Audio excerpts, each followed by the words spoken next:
الحمدللہ وکفا والسلام علی عبادہ الذین اصطفیٰ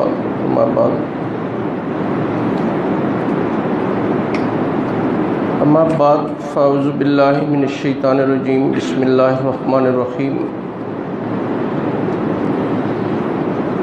یا ایھا الذین آمنوا کتب علیکم الصیام کما کتب علی الذین من قبلکم لعلکم تتقون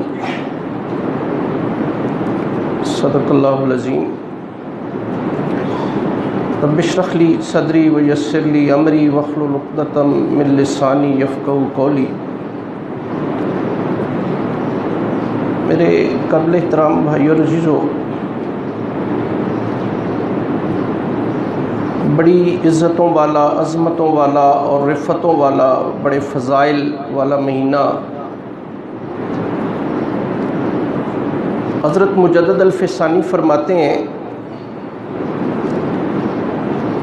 کہ خوش قسمت ہے وہ انسان جس سے رمضان کا مہینہ خوش ہو کے جائے، اور انتہائی بدبخت ہے وہ انسان جس سے رمضان کا مہینہ ناراض ہو کے جائے۔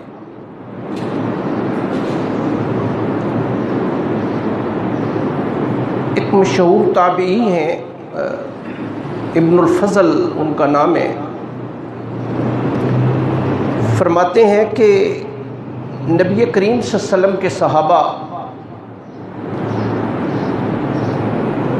رمضان کا انتظار رمضان کے آنے سے 6 مہینے پہلے سے شروع کر دیتے تھے۔ جس طرح کوئی کسی بڑے معزز مہمان کی آمد ہو، بھائی باہر ہے، بیٹا باہر ہے، کوئی بڑا قریب ترین عزیز ہے وہ باہر ہے، جیسے اس کا انتظار ہوتا ہے، رسول اللہ کے صحابہ رمضان کا انتظار اس طرح کیا کرتے اور پھر رمضان کا اہتمام کیا کرتے تھے۔ رمضان میں کوئی ایک لمحہ بھی جو ہے وہ ضائع نہیں ہونے دیتے تھے۔ ابو ہریرہ رضی اللہ تعالیٰ عنہ روایت کرتے ہیں کہ 29ویں شعبان کو، میں نے غالباً پچھلے درس میں بھی یہ بات عرض کی تھی، مدینہ طیبہ میں کوئی گھر ایسا نہیں تھا جس میں مرد ہو، عورتیں ہوں، جوان ہوں، بچے ہوں، بوڑھے ہوں، جس کی نظریں مغربی افق پہ نہیں لگی ہوتی تھیں اور وہ چاند کو دیکھتے تھے، رمضان کے چاند۔ اور پھر صدیقہ عائشہ رضی اللہ تعالیٰ عنہ فرماتی ہیں جب چاند نظر آتا تھا، رسول اللہ حضرت بلال رضی اللہ تعالیٰ عنہ کو بلاتے تھے اور انہیں کہتے تھے اعلان کر دو مدینہ کی گلیوں میں صبح روز ہوگا۔ اور پھر ہم نبی کریم صلی اللہ علیہ وسلم کا بستر طے کر دیا کرتے تھے اور جناب رسالت مآب صلی اللہ علیہ وسلم کثرت سے اللہ کی عبادت کرتے تھے۔ پورا مہینہ جناب رسالت مآب صلی اللہ علیہ وسلم کا یہ پہلو اور جسم عطر یہ الگ رہتا تھا اس سے، بستر سے۔ اور مدینہ میں ہر گھر میں قرآن کے زمزمے اور ذکر و فکر کے جو ہیں وہ زمزمے گونجا کرتے تھے۔ اس قدر رسول اللہ صلی اللہ علیہ وسلم کے صحابہ عبادت کرتے تھے، بلکہ ابن الفضل لکھتے ہیں کہ اس قدر اہتمام سے رمضان کے روزے رکھتے اور اگلے 6 مہینے، یہ بات ذرا سننے والی ہے کہ اگلے 6 مہینے فکر مند رہتے تھے اس بات پہ کہ پتہ نہیں ہمارے روزے اللہ کے معیار پہ پورے اترے ہیں یا نہیں اترے۔ وہ امام غزالی رحمہ اللہ نے احیاء العلوم الدین میں یہ لکھا ہے کہ روزے کے ظاہری آداب کا بھی خیال رکھیں، باطنی آداب کا بھی خیال رکھیں۔ پھر وہ لکھتے ہیں کہ باطنی آداب کیا ہیں روزے کے، کہ جب شام کو آپ روزہ افطار کرنے لگے نا جی، تو ذرا سارا دن آپ کے سامنے ہونا چاہیے کہ دن کیسے گزرا ہے، اللہ اور اللہ کے رسول کے فرامین کی فرما برداری میں گزرا ہے یا میں اپنی مرضی کے مطابق دن گزارا ہے، میں نے دن کیسا گزارا ہے، میں نے کوئی جھوٹ تو نہیں بولا، غیبت تو نہیں کی، کسی کو گالی تو نہیں دی۔ ضمن حدیث عرض کر دوں، نبی کریم صلی اللہ علیہ وسلم کا ارشاد گرامی ہے کہ اگر آپ نے جھوٹ بولنا ترک نہیں کیا، غیبت کرنا ترک نہیں کیا، گالی گلوچ کرنا ترک نہیں کیا، تو اللہ کو آپ کے بھوکا پیاسا رہنے کی تو ضرورت نہیں، اللہ کو اس کے محتاج نہیں۔ میں پھر چونکہ ہماری یہ روٹین ہے، ہمیں اس کا احساس نہیں ہے، سچی بات یہ ہے۔ نبی کریم صلی اللہ علیہ وسلم سے ایک سوال کیا گیا، یہ جو باتیں میں عرض کروں گا یہ عملی باتیں ہیں، یہ ہم نے لانی ہے اپنی اس زندگی میں۔ اگر ہم نے روزہ رکھنا ہے اور ہم یہ چاہیں، ہم فکر مند ہوں اس بات کے کہ میرا روزہ اللہ کے معیار پہ پورا اترے، تو پھر اس کے لیے ہمیں صرف سننا نہیں، سچی بات یہ ہے، اصل بات تو یہ ہے کہ ہمیشہ بیٹھ کے ایک اللہ تبارک و تعالیٰ کے حضور طالب بن کے بیٹھیں اور ہمیشہ یہ دعا کریں کہ اللہ کہنے والے کو سچ کہنے کی توفیق دے اور پھر دونوں کو اس پر عمل کی توفیق دے۔ نبی کریم صلی اللہ علیہ وسلم سے پوچھا گیا، یا رسول اللہ کیا مومن بزدل ہو سکتا ہے؟ فرمایا ہو سکتا ہے۔ یا رسول اللہ مومن حاسد ہو سکتا ہے؟ فرمایا ہو سکتا ہے۔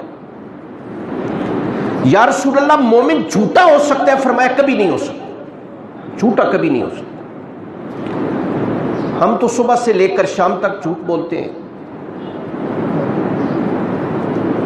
اور آپ کے نبی فرما رہے ہیں کہ مومن جھوٹا نہیں ہو سکتا۔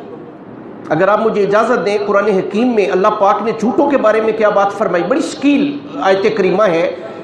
اللہ تبارک و تعالیٰ فرماتے ہیں کہ لعنت اللہ علی الکاذبین، جھوٹوں پر اللہ کی لعنت ہو۔ لعنت ہوتا ہے اللہ کی رحمت سے دور ہو جانا، اور یہ سمجھ لیں کہ بہت بڑی بد دعا ہے، بہت بڑی سزا ہے کہ جو بندہ اللہ کی رحمت سے دور ہو جائے۔ پھر آپ کے نبی کا ایک فرمان سن لیں، آپ فرماتے ہیں کہ آیت المنافق ثلاثہ او اربعہ، منافق کی 3 یا 4 نشانیاں ہیں، یہ ذرا سنیں اور پھر اپنے دلوں پہ ہاتھ رکھیں اور یہ دیکھیں کہ کیا یہ نشانیاں کہیں ہمارے اندر تو نہیں ہیں۔ رسول اللہ فرماتے ہیں کہ جس بندے کے اندر یہ نشانیاں موجود ہیں پکا ٹھکا کا منافق ہے۔ آپ نے فرمایا کہ منافق کی 3 یا 4 بہت ساری روایات میں 3، بہت ساری میں 4، یعنی میں چاروں عرض کر دیتا ہوں آپ کے سامنے۔ رسول اللہ صلی اللہ علیہ وسلم نے فرمایا کہ آیت المنافق ثلاثہ او اربعہ، نمبر 1، اذا حدث کذب، بات کرے جھوٹ بولے، وَإِذَا وَعْدَ أَخْلَفَ، وعدہ کرے وعدہ خلافی کرے، وَإِذَا تُؤْمِنَ خَانَ، امانت رکھی جائے امانت میں خیانت کرے۔ اگلی اور آخری نشانی وَإِذَا خَاصَمَ فَجَرَ، جب کسی بندے سے جھگڑا ہو جائے تو گالی گلوچ پہ اتر آئے۔ بھئی یہ چاروں نشانیاں ہمارے اندر پائی جاتی، اگر آپ ناراض نہ ہو، چاروں جھوٹ ہم بولتے ہیں، وعدہ خلافی ہم کرتے ہیں، امانت اگر کوئی بندہ آپ کو مجھے امین سمجھ کے کوئی پیسے دے، خدا کی قسم والے غنیمت سمجھ کے کھا جاتے ہیں، اور جب بھی کسی سے جھگڑا ہو جائے سب سے پہلے ماں باپ کی گالی دیتے ہیں۔ رسول اللہ فرماتے ہیں بھئی 4 یہ نشانیاں جس بندے میں ہے پکا ٹھکا منافق ہے، جب تک وہ یہ چھوڑ نہ دے۔ تو کوشش کریں نا رمضان کے مہینے میں، آج کسی تاجر سے کہیں نا جی، تو تاجر کہتا ہے جی سچ بولیں تو دکانداری نہیں ہوتی جی، اللہ کی بات مانیں، اللہ کے رسول کی بات مانیں یا آپ کی بات مانیں۔ یہ جناب محمد رسول اللہ کا فرمان عرض کر رہا ہوں کہ بھئی کوشش کریں اس رمضان، رسول اللہ کا فرمان ہے الصوم جنۃ، روزہ ڈھال ہے۔ ڈھال آپ سمجھتے ہیں، یہ ڈھال جو ہے یہ آپ سمجھ لیں کہ دشمن سے بچاؤ کے لیے ڈھال استعمال ہوتی ہے، اور ہمارا سب سے بڑا دشمن کون ہے؟ شیطان ہے، شیطان۔ نبی کریم صلی اللہ علیہ وسلم کا فرمان ہے کہ جو بندہ جھوٹ بولتا ہے، یہ ڈھال جو اللہ نے روزے کی صورت میں دی ہوتی ہے بھئی یہ پھٹ جاتی ہے۔ اللہ کو آپ کا بھوکا پیاسا رہنے کی ضرورت تو نہیں ہے۔ ایک اور جو ہمارا شغل ہے وہ یہ ہے کہ ہم غیبت کرتے ہیں۔ غیبت ہم سمجھتے ہیں کہ شاید یہ کوئی اتنا بڑا گناہ نہیں ہے۔ میں قرآن اور حدیث کے حوالے، یہ بڑا امپورٹنٹ ٹاپک ہے جو میں جس پہ بات کرنا چاہتا ہوں آپ سے، کیونکہ یہ ہمارا 24 گھنٹے کا شغل ہے۔ اللہ تبارک و تعالیٰ نے قرآن میں اس کی سنگینی کا ذکر کیا اور پھر نبی صلی اللہ علیہ وسلم نے فرمایا، دونوں باتیں میں آپ سے عرض کروں گا۔ غیبت کسے کہتے ہیں؟ سب سے پہلے تو تعریف سنیں۔ حضور اکرم صلی اللہ علیہ وسلم جب کوئی بڑی اہم بات ارشاد فرمانا چاہتے ہوتے تھے، صحابہ سے سوال کرتے تھے، بھئی آپ کیا سمجھتے ہیں، اس کے بارے میں کیا رائے؟ رسول اللہ صلی اللہ علیہ وسلم نے، صحابہ بیٹھے تھے، تشریف رکھتے تھے نبی صلی اللہ علیہ وسلم، آپ نے فرمایا کہ صحابہ غیبت سے کیا مراد ہے، غیبت کسے کہتے ہیں؟ صحابہ پھر جواب نہیں دیتے تھے کہ ہو سکتا ہے ہمارا جواب وہ نہ ہو جو نبی کریم صلی اللہ علیہ وسلم چاہتے ہیں۔ تو صحابہ نے عرض کی، اللہ و رسول عالم، اللہ اور اللہ کا رسول ہی بہتر جانتے ہیں۔ اب تعریف سنیں نبی صلی اللہ علیہ وسلم نے کیا فرمایا۔ نبی کریم صلی اللہ علیہ وسلم نے ارشاد فرمایا کہ غیبت یہ ہے کہ آپ کے کسی بھائی میں عملاً ایک عیب موجود ہے اور آپ اس عیب کا ذکر اس کی عدم موجودگی میں کرتے ہیں، اگر وہی عیب اس کے منہ پہ اگر آپ بیان کریں تو اسے ناگوار گزرے، برا لگے۔ اٹ مینس یہ بیک بائٹنگ، یہ غیبت ہے، غیبت۔ نبی صلی اللہ علیہ وسلم کا فرمان اگر عرض کر دوں تو رسول اللہ فرماتے ہیں کہ الغیبت اشد من الزنا، زنا سے بھی بڑی چیز ہے۔ آپ اندازہ لگا لیں، زنا کبیرہ گناہ ہے۔ نبی صلی اللہ علیہ وسلم پھر ہمارے محدثین نے اور ہمارے علماء نے کہ اگر خدا نہ خواستہ مومن بندہ تو اس کے قریب بھی نہیں جا سکتا، اگر گناہ کا، زنا کا صدور ہو جائے، اللہ پاک سے معافی مانگ لے بندہ، ہو سکتا ہے اللہ معاف فرما دے۔ غیبت اس وقت تک معاف نہیں ہوگی جب تک وہ بھائی آپ کو معاف نہیں کرے گا، اللہ بھی معاف نہیں کرے۔ یہ بات پلے باندھ لیں۔ اور یہ غیبت ہے۔ آج ہمارا وتیرہ کیا، ہم کہتے ہیں جی میں کوئی جھوٹ بول رہا ہوں، جی میں ٹھیک کہہ رہا ہوں، جی یہ بات تو میں اس کے منہ پہ بھی کر سکتا ہوں، جی جو بات میں آپ کو کہہ رہا ہوں میں اس کے منہ پہ بھی یہ بات کہہ سکتا ہوں۔ نہیں بھائی نہیں، غلط بات، یہ غیبت ہے۔ اور نبی صلی اللہ علیہ وسلم کا فرمان میں نے آپ کے سامنے عرض کر دیا۔ اب اللہ کیا فرماتے ہیں؟ اللہ فرماتے ہیں کہ وَلَا يَغْتَبْ بَعْضُكُمْ بَعْضًا أَيُحِبُّ أَحَدُكُمْ أَن يَأْكُلَ لَحْمَ أَخِيهِ مَيْتًا فَكَرِهْتُمُوهُ۔ غیبت کرنا مردہ بھائی کے گوشت کھانے کے مترادف ہے۔ اگر آپ نے کسی کی غیبت کی تو گویا آپ نے اپنے مردہ بھائی کا گوشت کھایا جو آپ کو سخت ناپسند ہے۔ ایمانداری سے کبھی دیکھیں، بتائیں کہ کیا یہ ممکن ہے کہ بھائی فوت ہو جائے، اس کا گوشت بندہ کاٹ کے پکا کے کھا جائے؟ کوسچن ڈز ناٹ رائز، یہ ممکن ہی نہیں۔ اللہ فرماتے ہیں سخت ناپسند ہے، فکرے تم وہ، انتہائی کراہت ہے اس میں۔ بندہ سوچ بھی نہیں سکتا، سلیم الفطرت آدمی، عقل سلیم والا آدمی یہ سوچ سکتا ہے کہ میں اپنے مردہ بھائی کا گوشت کھا جاؤں؟ اللہ فرماتے ہیں کہ جناب آپ نے غیبت کی، گویا آپ نے مردہ بھائی کا گوشت کھایا۔ ہمارے نبی صلی اللہ علیہ وسلم معراج پہ تشریف لے گئے۔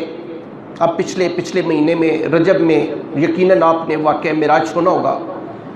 نبی کریم صلی اللہ علیہ وسلم کو کچھ مشاہدات کروائے گئے۔ ان میں ایک مشاہدہ یہ بھی تھا کہ نبی کریم صلی اللہ علیہ وسلم نے کیا دیکھا کہ بعض لوگ، ان کے ناخن جو ہیں یہ تانبے کے ہیں، ناخن تانبے کے ہیں، وہ اپنے چہروں اور اپنے سینے کو نوچ رہے ہیں، اور یہ گوشت جو ہے جو ان کے ناخنوں میں ہے یہ کھا رہے ہیں۔ ذرا اندازہ لگائیں نا آپ، یہ نبی صلی اللہ علیہ وسلم نے معراج پہ جب تشریف لے گئے، یہ مشاہدہ ہوا نبی کریم صلی اللہ علیہ وسلم۔ جبریل علیہ السلام نے عرض کی، اللہ کے رسول پہچانتے ہیں یہ کون لوگ ہیں؟ فرمایا نہیں۔ کہا کہ آپ کی امت کے وہ لوگ ہیں جو دنیا میں اپنے بھائیوں کی غیبت کیا کرتے تھے۔ اندازہ لگا لیں آپ۔ بخاری شریف کی روایت ہے، رمضان کا مہینہ تھا، چونکہ مہینہ رمضان کا ہے، اسی مناسبت سے میں بات عرض کر رہا ہوں آپ سے۔ عصر کا وقت تھا کہ ایک صحابی دوڑتے آئے نبی صلی اللہ علیہ وسلم کی خدمت میں، یا رسول اللہ، دو عورتیں آپ کی صحابیات، یا رسول اللہ حالت غیر ہو گئی ہے، یا رسول اللہ اجازت مرحمت فرمائیں کہ ان کا روزہ کھلوا دیا جائے، مر جائیں گے۔ نبی کریم صلی اللہ علیہ وسلم نے لکڑی کا ایک پیالہ پاس پڑا تھا، آپ نے دیا، آپ نے فرمایا لے جائیں اور انہیں کہیں کہ اس میں قے کر دیں۔ صحابی لے گئے، پیچھے سے نبی صلی اللہ علیہ وسلم بھی تشریف لے گئے۔ وہ عورتیں، بری حالت تھی ان کی، وہ صحابی انہیں وہ پیالہ دے کے کہنے لگے کہ نبی صلی اللہ علیہ وسلم فرما رہے ہیں اس میں کیا کر دیں. تو کہنے لگی ہم نے کوئی چیز کھائی نہیں, صبح سے خالی پیٹ ہے, تو کیا کرنی ہے. نبی صلی اللہ علیہ وسلم پیچھے تشریف لے آئے. آپ نے بڑے تحکمانہ انداز میں آپ نے فرمایا میں کہہ رہا ہوں اس میں کیا کرو. جب کہہ کی آپ حیران ہوں گے کہ خون اور گوشت کے چیتھڑے نکلے. نبی صلی اللہ علیہ وسلم نے فرمایا تم نے حلال سے روزہ رکھا, حرام سے روزہ افطار کر دیا ہے. یا رسول ہم نے تو کچھ کھایا ہی نہیں. فرمایا کیا فلاں عورت کی غیبت نہیں کر رہی تھی. یا رسول ہم نے تو بات کی ہے جو عام بات ہوتی ہے. آپ نے فرمایا خدا کی قسم یہی غیبت ہے, یہی غیبت. نبی صلی اللہ علیہ وسلم کے زمانے میں تو یہ مشاہدات ہو سکتے ہیں نا. اللہ تو اس بات پہ قادر ہے کہ اللہ کروا دے. ہمارے لیے یہ سبق ہے کہ یہ تمثیلاً اللہ پاک نے دکھا دی ہے. آپ بے شک منہ میں ہاتھ ڈالیں نہ ڈالیں, یہ سمجھ لیں کہ یہ حقیقت ہے اور 101% حقیقت ہے جو بات نبی صلی اللہ علیہ وسلم نے فرما دی. ایک مشہور تابعی ہیں بڑے ماشاءاللہ صاحب علم اور بعمل, ربیع ان کا نام ہے. مفتی اعظم پاکستان نے اپنے مواعظ میں یہ لکھا ہے جو بات میں آپ سے عرض کریں رمضان کی حوالے سے, کہ ربیع جو ہے وہ ایک مجلس میں گئے.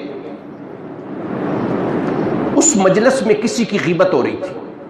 اور ہوتا ہے ہمارے ہاں بھی, ہم جو 2 بندے بیٹھتے ہیں نا جی, سچی بات یہ ہے تیسرے کی غیبت ہوتی ہے.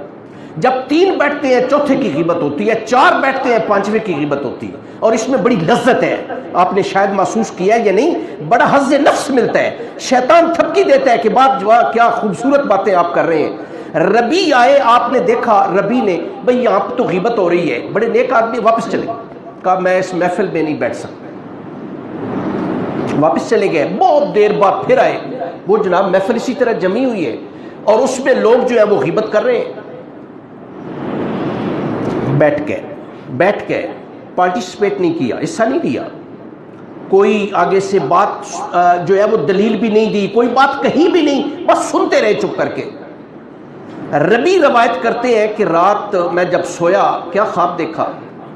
ایک حبشی ہے, کالا سیاہ رنگ ہے, موٹی گردن ہے, پاؤں موٹے ہیں, پھٹے ہوئے ہیں.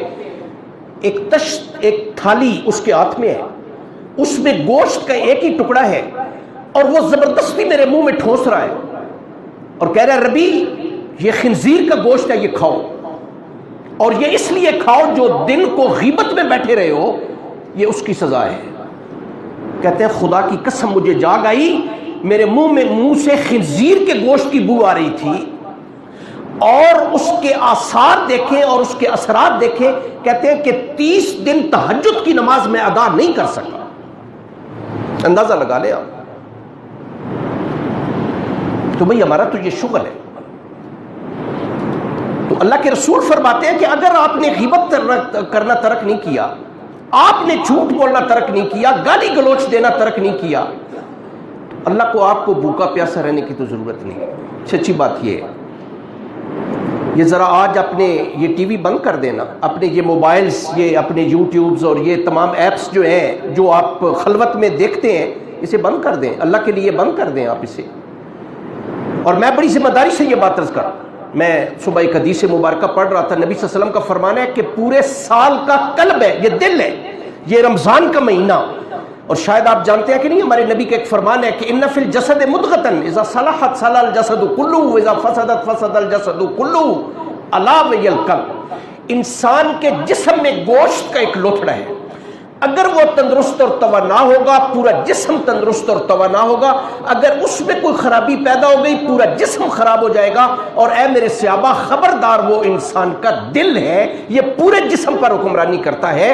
خدا کی قسم اگر رمضان کا مہینہ اللہ اور اللہ کے رسول کے فرمان کے مطابق گزر جائے گا, پورا سال اغلب گمان ہے انشاءاللہ بہت اچھا گزر جائے. لیکن اگر یہ آپ نے اپنی مرضی کے مطابق گزارا, میں پڑھ رہا تھا صوفیاء لکھتے ہیں کہ بہت ساری چیزوں کی حفاظت کرنی چاہیے بندے کو, بہت ساری چیزوں. آنکھوں کی حفاظت کریں, یہ ہمارے لیے حکم تو سال کا ہے, ہر لمحہ ہمیں یہ حکم ہے, صرف رمضان میں نہیں. یہ بات ذہن میں رکھیں. اللہ قرآن میں فرماتے ہیں وَقُلْ لِلْمُؤْمِنِينَ يَغُضُّوا مِنْ أَبْصَارِهِمْ. اللہ کے رسول فرما دیجئے ان سے اپنی نظریں, جب نظروں کا امتحان ہو نظریں جھکا لیں. آپ خلوت میں کیسے مسلمان ہیں, جب تنہائی میں ہوتے ہیں آپ کیسے مسلمان ہیں. اپنی نظروں کی حفاظت کریں. یہ صرف مردوں کو حکم نہیں، وَقُلْ لِلْمُؤْمِنَاتِ يَغْضُضْنَ مِنْ أَبْصَارِهِنَّ، عورتوں کو بھی کہہ دیں کہ جب تمہاری نظروں کا امتحان ہو اپنی نظریں جھکا لیں. یہ شیطان کے تیروں میں سے ایک زہریلا تیر ہے، اور نبی صلی اللہ علیہ وسلم کا فرمان ہے کہ یہ دل پہ لگتا ہے اور دل کو چیر کے رکھ دیتا ہے، تباہ و برباد کر دیتا ہے. حفاظت کریں، اپنی آنکھوں کی حفاظت کریں، اپنے کانوں کی حفاظت کریں، اپنی زبان کی حفاظت کریں. من یضمن لی ما بین رجلیہ وما بین لخیہ اضمن له الجنہ، اور کما قال نبی صلی اللہ علیہ وسلم، جو بندہ مجھے دو چیزوں کی ضمانت دے دے میں محمد رسول اللہ اسے جنت کی ضمانت دے دیتا ہوں. سن لیں، مشکل نہیں ہے، دو چیزوں کی ضمانت دے دیں. زبان کی جو دو جبڑوں کے درمیان ہے، وہ ایک محقق نے کیا خوبصورت بات لکھی ہے کہ اللہ پاک نے دو تالے لگائے ہیں، ایک آپ کے دانتوں کا تالا ہے، ایک آپ کے ہونٹوں کا تالا ہے. آپ اسے چاہیں کفّ بلسانک، روک لے اپنی زبان کو. من کان یؤمن باللہ والیوم الاخر فلیقل خیرا او لیصمت، او کما قال نبی صلی اللہ علیہ وسلم، جو بندہ اللہ اور قیامت پر ایمان رکھتا ہے اسے چاہیے کہ بھلی بات کرے، اچھی بات کرے، یا خاموش رہے، خاموش رہے. تو نبی صلی اللہ علیہ وسلم کا فرمان ہے دو چیزوں کی مجھے ضمانت دے، میں محمد رسول اللہ جنت کی ضمانت دیتا ہوں، جنت کی ضمانت دیتا ہوں. اور وہ کیا ہے کہ جناب زبان کی حفاظت، جو آپ کے دو جبڑوں کے درمیان اور جو دو ٹانگوں کے درمیان آپ کی عفت، عصمت، حیا، آپ کی شرمگاہ، اس کی حفاظت کی ذمہ داری مجھے دے دیں، میں محمد رسول اللہ جنت کی ضمانت دیتا ہوں. ایک حدیث مبارکہ آپ پڑھتے ہیں، میں انشاءاللہ اس حدیث کی تکمیل کرتا ہوں. سر دست میں ایک بات عرض کرنے لگا ہوں کہ ایک مشہور حدیث ہے، پہلے دن سے آپ نے ٹی وی پہ، ریڈیو پہ، اخبارات پہ لوگوں سے بھی سنتے ہیں جی، جب رمضان کا چاند طلوع ہوتا ہے جنت کے دروازے کھول دیے جاتے ہیں، جہنم کے دروازے بند کر دیے جاتے ہیں، سرکش شیاطین قید کر دیے جاتے ہیں. یہ آپ کے نبی صلی اللہ علیہ وسلم کا فرمان ہے اور بخاری اور مسلم کی روایت ہے. ایک متجدد مسلمان، روشن خیال مسلمان، غیر مسلم آپ کا کوئی دوست ہے، وہ آپ سے کہتے ہیں کہ یار یہ دیکھیں رمضان کے مہینے میں چوری اسی طرح ہے، ڈاکہ اسی طرح ہے، بدماشی اسی طرح ہے، شراب نوشی اسی طرح ہے، مسلمان تاجر اور دکاندار زیادہ منافع خور ہو جاتے ہیں. تو آپ کے نبی کا فرمان، آپ تو کہتے ہیں صادق اور امین ہے محمد رسول اللہ، تو آپ کے نبی کا فرمان تو غلط نہیں ہو سکتا. میں نہیں دارت، کیا جواب دیں گے آپ؟ اخبار دیکھیں نا اٹھا کے، بچوں کے ساتھ زیادتی اسی طرح ہے، بدکاری اسی طرح ہے، ریپ اسی طرح ہو رہے ہیں، ناجائز منافع خوری اسی طرح ہو رہی ہے. کہاں پہ ہے وہ اللہ پر ایمان جو ہے ہمارا، کہاں سٹینڈ کرتا ہے، کدھر ہے وہ ایمان؟ سن لیں، ایمان کی اصطلاحی تعریف یہ ہے، انشاءاللہ آئے گا میں بڑی تفصیل عرض کروں گا سر دست. ایمان کی اصطلاحی تعریف یہ ہے، ہمارا یقین ہو کہ ساری دنیا غلط ہو سکتی ہے، میرا باپ غلط ہو سکتا ہے، میرے شیخ غلط ہو سکتے ہیں، میرا استاد غلط ہو سکتے ہیں، آپ کے کانسٹیٹیوشنز، آئین، دساتیر، امینڈمنٹس ہوتی ہیں، بدلتے رہیں گے، پہاڑ اپنی جگہ سے ٹل سکتے ہیں، سمندر اپنا رخ پھیر سکتے ہیں، قیامت آ سکتی ہے. خدا کی قسم محمد رسول اللہ کا فرمان غلط نہیں ہو سکتا. ایمان کی تعریف ہے، ساری دنیا غلط ہو سکتی ہے، میرے محمد رسول اللہ کا فرمان غلط نہیں ہو سکتا. تو غیر مسلم آپ سے کہہ سکتے ہیں، ایک مسلمان آپ سے کہہ سکتا ہے جو نماز کے قریب کبھی نہیں گیا کہ بھائی دیکھیں یہ ساری برائیاں تو ہو رہی ہیں، یہ اخبار آپ کے سامنے پڑا ہے. تو آپ کے نبی کا فرمان پھر یہ کہاں سٹینڈ کرتا ہے؟ سنیں، اس پہ بات کی ہے شاہ ولی اللہ مدثر دہلوی نے، بات سننے والا. وہ فرماتے ہیں کہ جب روزہ ایک رسم بن کے رہ جائے نا جی، محض رسم بن کے رہ جائے، روزے سے کما کو وہ فوائد حاصل نہیں ہوتے، روزہ بے جان ہو جاتا ہے. ہاں اگر آپ پورے التزام، اہتمام، احتساب نفس اور پورے احساس اور شعور کے ساتھ آپ اپنے پاؤں کے ناخن سے لے کر سر کے بال کے چوٹی کے آخری حصے تک اپنے آپ کو اللہ کے سپرد کر دیتے ہیں، خدا کی قسم آپ کے شیاطین قید بھی ہوں گے، آپ کے لیے جنت کے دروازے کھول دیے جائیں گے، جہنم کے دروازے بند کر دیے جائیں گے. آنکھوں کا روزہ ہو، زبان کا روزہ ہو، کانوں کا روزہ ہو، ہاتھ کا روزہ ہو، زبان کا روزہ ہو، پاؤں کا روزہ ہو، یعنی آپ اپنے آپ کو اللہ کے سپرد کر دیتے ہیں. یقین کریں کہ آپ کے شیاطین قید ہو جائیں، آپ کے لیے جنت کے دروازے کھول دیے جائیں. ہمارا روزہ ایک رسم بن گیا ہے، ہم رسمن روزہ رکھتے ہیں جی، آج جی روزہ ہے جی میرا، صبح سے لے کر شام تک میں نے عرض کیا نا ذرا آپ نا احتساب تو کرے بندہ، کبھی سوچے تو صحیح کہ کیا میرا آج کا روزہ امام غزالی رحمۃ اللہ علیہ کی جو ابھی میں نے احیاء العلوم الدین کے حوالے سے بات کی کہ سوچے تو صحیح کہ اور فکر تو کرے، یہ فکر بڑی قیمتی ہوتی ہے کہ کیا میرا روزہ اللہ کے معیار پہ پورا اترا ہے یا نہیں اترا، میری آنکھوں کا روزہ ہے، میں نے کوئی غلط چیز تو نہیں دیکھی ہے آنکھوں سے، زبان سے کسی کی میں نے دل تو نہیں دکھایا۔ نبی صلی اللہ علیہ وسلم کے سامنے جب ذکر کیا گیا، نبی صلی اللہ علیہ وسلم نے فرمایا انتہائی برا ہے وہ انسان جو اپنے ماں باپ کو گالی دیتا ہے، ماں باپ کو گالی دیتا ہے۔ صحابہ عرض کریں یا رسول اللہ کوئی ایسا بدبخت انسان بھی ہے جو اپنے ماں باپ کو گالی دے، میرے بچے سنیں سارے کہ کیا کوئی بندہ اپنے ماں باپ کو بھی گالی دیتا ہے؟ فرمایا ہاں، جب ایک دوسرے کو ماں باپ کو گالی دیتا ہے پھر حقیقت وہ اپنے ماں باپ کو گالی دے رہا ہوتا ہے اور بدبخت ہے وہ انسان۔ تو بھائی صرف باتیں سننی نہیں، دیکھیں نا میں بھی کتنی دور سے آیا ہوں، ملک صاحب اتنی تکلیف کرتے ہیں مجھے وہاں سے لے آتے ہیں، آپ اتنے شوق سے بیٹھتے ہیں، نہیں بھائی فائدہ تب ہے کہ تہیہ کریں کہ جو بات سننی ہے اللہ پاک اس پہ ہمیں عمل کی توفیق دے۔ اور پھر ایک بات ذہن میں رکھیں، ایک بات ذہن میں رکھیں، ہدایت ہمیشہ اسے ملتی ہے کہ جو ایک قدم اٹھاتے ہیں۔ یقین کر یاد الہ من ینیب یاد الہ من اناب، اللہ فرماتے ہیں ہدایت اسے دیتا ہوں جو طالب ہوتا ہے، بغیر طلب کے یہ چیز نہیں آتی۔ یقین کر لیں اللہ کے نبی بھی ہدایت نہیں دے سکتے جب تک اللہ نہ چاہے۔ آپ ایک قدم اٹھائیں گے، میں ذمہ داری سے عرض کر رہا ہوں خدا کی قسم اللہ 10 قدم آگے بڑھ کے ہمارا ہاتھ تھام لیں، ہاتھ تھام لیں۔ تو کوشش کریں صبح سے ہم نے غیبت نہیں کرنی، انشاءاللہ ہم نے جھوٹ نہیں بولنا، اور میں بڑی دیانتداری اور ذمہ داری سے کہہ رہا ہوں یار کوئی بندہ یہ کہے کہ میں اللہ کا حکم مان رہا ہوں اللہ کے رسول کا، اور پھر بندہ کہے کہ مجھے نقصان بھی ہو گیا ہے، یہ کیسی بات آپ کرتے ہیں؟ پھر اس کا ہمارا تو یقین ہی نہیں ہے، نہ اللہ پہ یقین ہے، نہ قرآن پہ یقین ہے، نہ محمد رسول اللہ صلی اللہ علیہ وسلم کی بات پہ یقین ہے۔ الحمدللہ ہم مسلمان ہیں، بے عمل مسلمان ہیں، لیکن ہمارا یقین ہے ساری دنیا غلط ہو سکتی ہے، میرے نبی صلی اللہ علیہ وسلم کا فرمان غلط نہیں ہو سکتا، غلط نہیں ہو سکتا۔ نبی کریم صلی اللہ علیہ وسلم کا زمانہ تھا، ایک اور بڑی خوبصورت بات میں عرض کروں، نبی صلی اللہ علیہ وسلم کا زمانہ تھا، ایک صحابی آئے ماعز اصل میں ان کا نام تھا، ان سے کہیں زنا کا صدور ہو گیا۔ اب جب سوچا دماغ معروف ہو گیا، اللہ کی نافرمانی، نبی صلی اللہ علیہ وسلم کیا میں منہ دکھاؤں گا نبی صلی اللہ علیہ وسلم کو؟ یقین کریں کہ ضمیر نے ملامت کی، ضمیر نے، اور یہ بڑی قیمتی بات ہوتی ہے۔ نبی صلی اللہ علیہ وسلم کی خدمت آئے، نماز پڑھی، نماز پڑھ کے کھڑے ہو گئے، صحابہ بیٹھے ہیں اور دیکھیں نا مسجد نبی بھری ہوئی ہے، کھڑے ہو گئے، یا رسول اللہ پاکیزہ فرمائیں، یا رسول اللہ مجھ سے زنا کا صدور ہو گئے۔ نبی صلی اللہ علیہ وسلم نے اعراض فرما لیا، منہ موڑ لیا، کیسی بات کر رہے ہیں، چلے گئے۔ اگلے دن پھر آئے، نماز پڑھی، کھڑے ہو گئے، یا رسول اللہ پاکیزہ فرمائیں، نبی صلی اللہ علیہ وسلم نے پھر اعراض فرما لیا۔ تیسرے دن آئے، پھر کھڑے ہو گئے، یا رسول اللہ مجھے پاکیزہ فرمائیں، مجھ سے زنا کا صدور ہوئے۔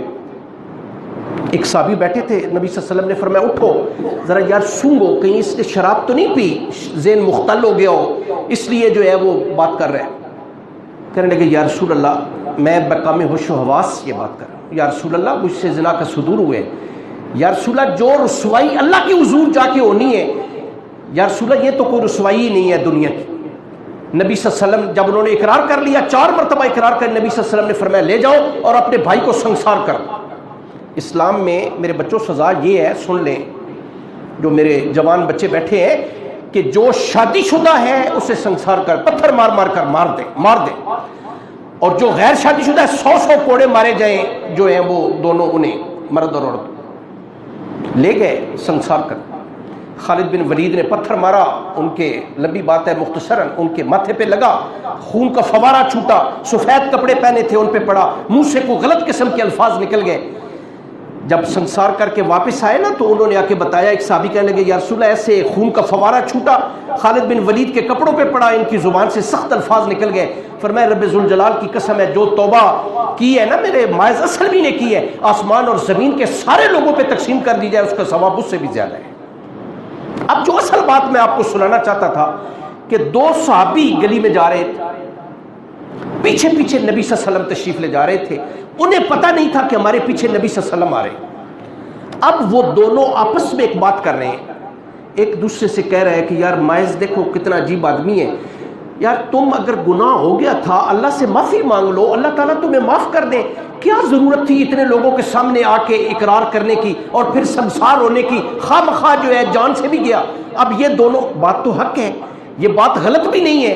نبی صلی اللہ علیہ وسلم پیچھے جا رہے تھے، آگے تھوڑے گئے، کیا دیکھا؟ ایک گدھا مرا پڑا ہے، انتہائی پھولا ہوا، انتہائی متعفن بدبودار. آپ جانتے ہیں مردار کے پاس سے آپ گزرتے ہیں. نبی صلی اللہ علیہ وسلم نے دونوں کو بلایا، رکیں بھائی رکیں، نام لے کے، آپ کے صحابی تھے، رک جائیں. رک گئے. نبی صلی اللہ علیہ وسلم نے دونوں کو فرمایا اس گدھے کا گوشت کھاؤ. یہ گدھا حیران و پریشان، یا رسول اللہ اس گدھے کا گوشت، گدھا گوشت کھانا ویسے حرام، تو یا رسول اللہ یہ مرا ہوا گدھا اور متعفن اور بدبودار اور غلیظ گوشت اس کا ہم کھائیں یا رسول اللہ؟ رسول اللہ نے قسم کھا کے فرمایا کہ وہ گوشت جو تم کھا رہے تھے اس سے یہ گدھے کا گوشت 1000 درجے بہتر ہے. اندازہ لگا لو. تو میرے بھائیو عزیزو، ہم نے اس رمضان میں ابھی آج یہ تہیہ کرنے ہیں، انشاءاللہ ہم جو ہے وہ جھوٹ بھی نہیں بولیں گے، انشاءاللہ ہم غیبت بھی نہیں کریں گے کسی کی، اور ہم کسی کو گالی بھی نہیں دیں گے. تو یہ آپ کے نبی صلی اللہ علیہ وسلم کے فرامین میں آپ کے سامنے عرض کر رہا ہوں. اور پھر جو بات میں عرض کر رہا تھا، صوفیاء کہتے ہیں کہ جناب آپ نے کم کھانا ہے، کھانا کم ہے رمضان کے مہینے میں. آپ حیران ہوں گے، صبح ہی میرا درس تھا، میں انہیں بات عرض کر رہا تھا، آپ کے لیے بڑی عجیب بات ہوگی. خدا کی قسم آپ کے نبی جناب محمد رسول اللہ نے ساری زندگی پیٹ بھر کے کھانا نہیں کھایا. سوچ سکتے ہیں آپ کہ نبی صلی اللہ علیہ وسلم نے ساری زندگی پیٹ بھر کے کھانا نہیں کھایا. ایک حکیم، بعض روایات میں کہ یمن سے ایک حکیم آیا، کچھ سال 1.5 سال رہا مدینہ طیبہ. جانے لگا نبی صلی اللہ علیہ وسلم کو آخری ملاقات، یا رسول اللہ میں جانے لگا ہوں، مہربانی فرمائے، میں اگر کوئی زیادتی کوئی غلطی ہوئی معاف فرما دیں. تو نبی صلی اللہ علیہ وسلم نے فرمایا کہ بھئی آپ تو بڑے اچھے حکیم ہیں ماشاءاللہ، تو بڑے لوگوں کی افیلیشنز ہیں آپ کے ساتھ، تو آپ رہے نا. تو کہنے لگے یا رسول اللہ پورا سال 1.5 سال رہا ہوں، ایک بھی مریض نہیں آیا. یا رسول اللہ میرے بچے بھی ہیں، کوئی میرا پیٹ بھی ہے یا رسول اللہ. رسول اللہ مسکرائے، آپ نے فرمایا کہ پیٹ بھر کے کھانا ہی نہیں ملا.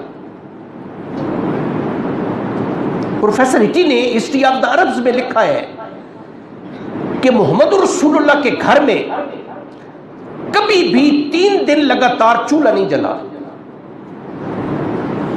وہ تو ایک انگریز ہے، ہم اس کی بات تو نہیں مانیں گے. صدیقہ عائشہ رضی اللہ تعالیٰ عنہ فرماتی ہیں، حضرت عائشہ صدیقہ رضی اللہ تعالیٰ عنہ، کہ 3 مہینے ہمارے گھر میں کبھی چولہا نہیں جلا. اندازہ لگا لیں آپ. بس آخری بات ایک عرض کرتا ہوں، بات میں ختم کرتا ہوں. رسول اللہ کے ایک مہمان آ گیا، کوئی مغرب کے بعد کا وقت تھا، پھر اس نے عشاء کی نماز پڑھی. رسول اللہ اب انتظار کر رہے ہیں کہ یار آپ جائے، یہ مہمان جو ہے. رسول اللہ صلی اللہ علیہ وسلم کو کہنے لگا یا رسول اللہ میں آپ کا مہمان ہوں. مہمان بھی بڑا عجیب تھا، فوج صاحب کی طرح ہوگا یا کچھ جیسا بھی بارہ. یا رسول اللہ میں آپ کا مہمان ہوں، میں تو کھانا کھا کے جاؤں گا. جناب رسالت مآب صلی اللہ علیہ وسلم نے حضرت انس بن مالک کو اپنی ازواج مطہرات کے گھر بھیجا، جاؤ ایک مہمان ہے، کھانا لے آؤ ایک وقت کا. 9 ازواج مطہرات تھیں ایٹ اے ٹائم مدینہ طیبہ میں. جناب سودا، جناب صدیقہ عائشہ، زینب بنت خزیمہ، زینب بنت جاش، جناب جویریہ، ماریہ، ام حبیبہ، صفیہ، میمونہ، ام سلمہ اور حفصہ رضی اللہ تعالیٰ عنہ. ناقابل یقین بات کروں آپ سے کہ ہر گھر سے یہی جواب ملا کہ سوائے پانی کے خدا کی قسم گھر میں کوئی چیز نہیں ہے. یہ رسول اللہ کے گھر کی حالت ہے. رسول اللہ نے فرمایا کہ اس کا مطلب ہے میرا مہمان بھوکا چلا جائے گا. ایک صحابی کہتے ہیں یا رسول اللہ میں لے جاؤں. ابو طلحہ انصاری تھے غالباً، لے گئے. بات سننے والی ہے، بس میں 1 منٹ میں ختم کرتا ہوں. گھر لے گئے، دروازہ ناک کیا. ان کی بیوی نے، ام سلیم ان کی بیوی کا نام ہے، یہ رسول اللہ کی رضائی چچی یا خالہ تھیں، دونوں روایتیں آتی ہیں، بعض نے چچی لکھا ہے بعض نے خالہ لکھا. انہوں نے دروازہ کھولا. یہ عشاء کے بعد کا وقت ہے. اس مہمان کو دیکھ کے تو بڑی ذرا چین بچی ہوئی، جس بز ہوئی، کہنے لگی کہ ذرا الگ بلا کے کہ پتہ نہیں آپ کو کہ گھر میں کوئی چیز ہے نہیں، تو یہ کون ہے ساتھ کون ہے؟ انہوں نے کہا آہستہ بولو، یہ رسول اللہ کے مہمان ہیں. تو کہنے لگی گھر میں تو اتنا ہے، اب بچے کھائیں گے، آپ اور میں بھی نہیں کھا سکیں گے. کہنے کہ کوئی بات نہیں، بچوں کو بہلا کے سلا دو، میں تو بڑے ارمانوں سے لے کے آیا ہوں نبی صلی اللہ علیہ وسلم کا مہمان۔ کھانا تیار ہوا۔ میرے بھائیو، عرب میں رواج تھا، آج بھی رواج ہے کہ مہمان میزبان ایک ہی دسترخوان پہ بیٹھ کے کھاتے ہیں۔ کھانا تیار ہوا، بیوی نے پھر اشارے سے بلایا ابو طلحہ کو اور کہنے لگی کہ جناب کھانا اتنا ہے کہ ایک بندہ ہی سیر ہو کے کھانا کھا سکتا ہے، اگر آپ اپنے اس رواج کے مطابق بیٹھیں گے تو رسول اللہ کا مہمان کھانا سیر ہو کے کھانا نہیں کھا سکے۔ آپ جذبہ ذرا ملاحظہ فرمائیں۔ تو کہنے لگے کہ جب میں بیٹھ جاؤں، کھانا چن دیا جائے، کھانا شروع ہو تو تم چراغ ٹھیک کرنے کے بہانے آ کے پھونک مار کے بجھا دینا، اندھیرا ہو جائے گا، میں ایسے ہاتھ لے جاؤں گا، ہاتھ خالی جو ہے وہ واپس، وہ سمجھیں گے کھانے میں شریک ہوں، وہ پیٹ بھر کے کھانا کھا لے، کوئی بات نہیں، میں کل کھا لوں۔ صبح کی نماز کے لیے ابو طلحہ انصاری مسجد نبی میں جب گئے، بعض مفسرین نے لکھا ہے کہ نبی صلی اللہ علیہ وسلم اٹھے، گلے لگا لیا جناب ابو طلحہ کو، فرمایا ابھی جبریل علیہ السلام آئے تھے اور قرآن کی یہ آیت لائے ہیں وَيُؤْثِرُونَ عَلَىٰ أَنفُسِهِمْ وَلَوْ كَانَ بِهِمْ خَصَاصَةٌ، رات کی تیری میزبانی سے اللہ عرش پہ بھی خوش ہو گئے۔ تو ہمارے نبی کے گھر میں اتنا بھی نہیں ہے کہ ایک وقت کا کھانا ایک مہمان کے لیے، آپ کے مہمان بھی آتے ہیں، ہمارے مہمان بھی، ایسے تو کبھی بھی نہیں ہوا یار کہ مہمان آئے اور ایک وقت کا کھانا بھی نہ ہو۔ یہ آپ کے نبی کے گھر کی حالت ہے۔ تو اللہ تبارک و تعالیٰ بھی یہ ہم سے چاہتے ہیں کہ رمضان کے مہینے میں بھائی آپ کم کھائیں، کم سوئیں اور کم لوگوں سے گفتگو کریں اور لوگوں سے آپ کا ملنا ملانا کم ہو۔ یہ صوفیاء کی رائے ہے اور بہت خوبصورت رائے ہے، ان پہ بھی آپ نے عمل کرنا ہے۔ اللہ تعالیٰ آپ کو مجھے جو گزارشات کی گئیں عمل کی توفیق نصیب فرمائے۔ وآخر دعوانا الحمدللہ۔